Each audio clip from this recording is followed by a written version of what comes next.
你该如何全身而退呀？那群土匪个个会使暗器，单冲着叶先生他们来的，把他们围得脱不了身。我从未想过要全身而退。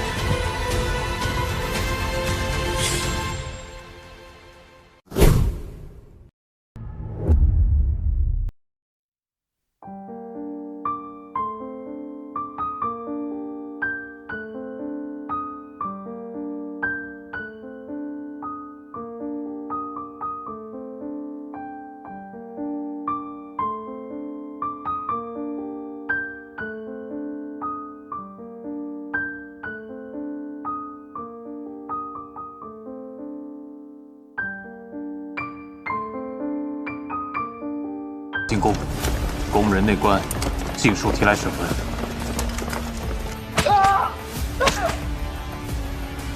昨日，陈氏可去过陈路宫？冤枉，我是冤枉的。宫里上下人头都查遍了，连只苍蝇都没少，可就是六皇子不见了。下官无能，陛下脉象微弱，气血凝滞，若无法可解，恐怕7日之内便会。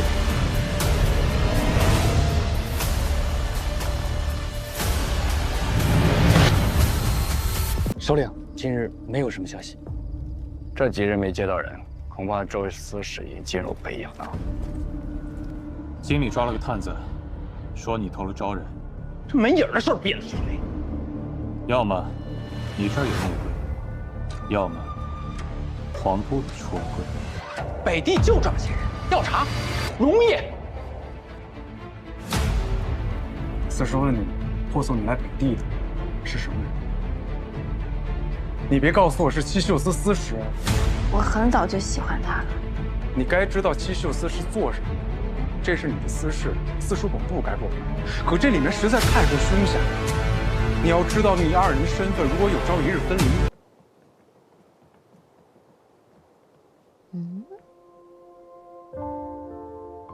你先去睡吧。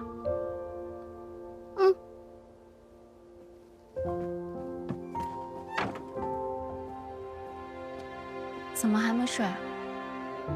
怎么样了？哦，他只是受了些惊吓，没有什么伤，已经让他们带去休息了。我说你，我能有什么事啊？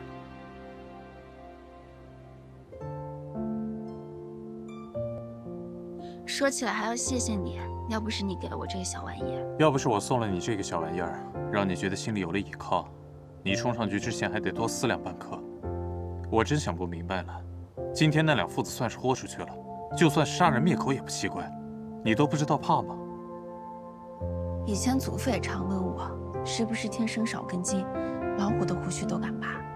小时候不懂事，怕的更少，长大了懂得多了，反而胆子小了。从前我害怕自己做不好闺阁淑女，让祖父失望，让花家丢脸。长大后，我怕自己担不起长家的大人，辜负祖母他们的信任。哪怕现在回城里，我还是觉得如履薄冰。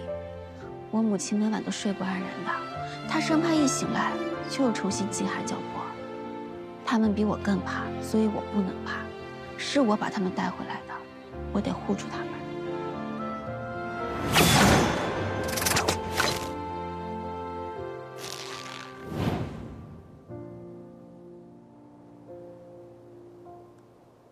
华芝，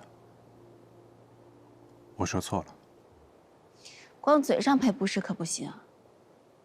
那从明日起，我便从头教你如何使用这袖剑，再教你些拳脚防身，可好？早点休息吧，明天我召集护院，重新给他们立规矩。你既聘我做武先生，应该也有这层思虑在吧？那就多谢燕先生。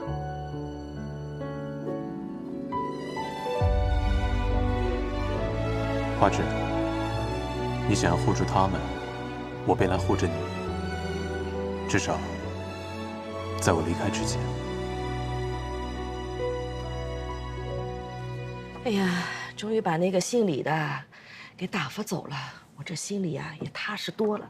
哎呀，可不嘛！可是咱们要重新雇一个人，又不知道他的人品如何。哎呀，这老天也怪，把男人都生得高高大大的，咱们又敌不过。你这话可不对啊！我看你们家大姑娘一个人可以抵好几个男子呢。我要是不来啊，都不知道二婶在背地里夸我呢。我正在跟你娘商量聘请护院的事儿，正犯愁呢。你说这知人知面不知心，万一再请来一个跟李贵啊、李健似的，怎么办呢？二婶放心，我同燕先生说好了，他在咱们家里当一天武先生，就顺便看一天护院，我多开一份工钱就是了。真的啊？哎呦，阿弥陀佛！要不说咱们家运道好呢，这么齐整的一个郎君，又是芍药的亲哥哥，竟然愿意在咱们家做2份差事。大姑娘，你可得千万把他留住了。对呢，对呢，我给燕先生做2身新袍子，你亲自给他送去。听婶子的，让鲍夏再去买2双鞋，多买几斤好茶叶。你平日里啊得打听他爱吃什么，爱用什么，对症下药才好。你年纪轻，人情世故不太懂，万一真的把他得罪了，他心凉了要走了，可就……二婶，我去帮你看看伯里上课吧。这一老一少美女间，竟有几分相似啊！他们是父母。今日没白来啊，竟赶上一场父子相争的戏码。偌大个酒楼，争斗一主是一出好戏。兄长看得高兴。若是做爹的输了，我是高兴；做赢了，便没意思。那想必不会让殿下失望。对不起啊，怀侄，我得走了。陛下脉象微弱，气血凝滞，恐怕7日之内便会。如今官家一睡不醒，这局胜负早已定了。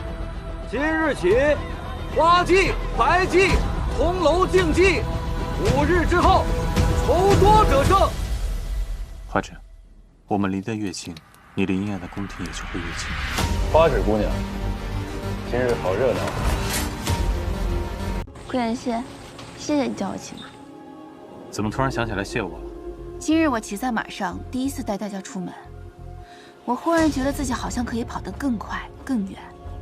看着他这么高兴，我心里竟然也觉得同样高兴。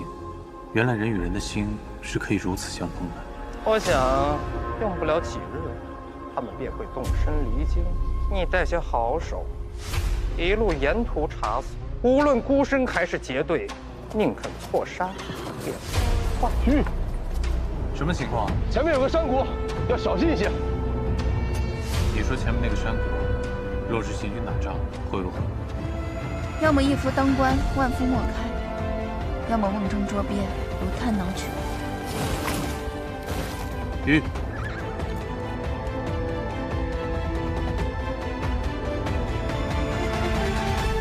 好一个铁嘴钢牙的花大姑娘啊！我们所要求的并不多，只要杨琦与我公母和离，并且赔偿我公母200贯。你们这是要我的命啊！我们才不要你的命，我们要你卖房卖地，欠债还钱。这回，你还是好好想想，该如何还我这份人情。怨妇着火了，痛到一出人气。明日便会议论4季，变成街头巷尾茶余饭后的谈资。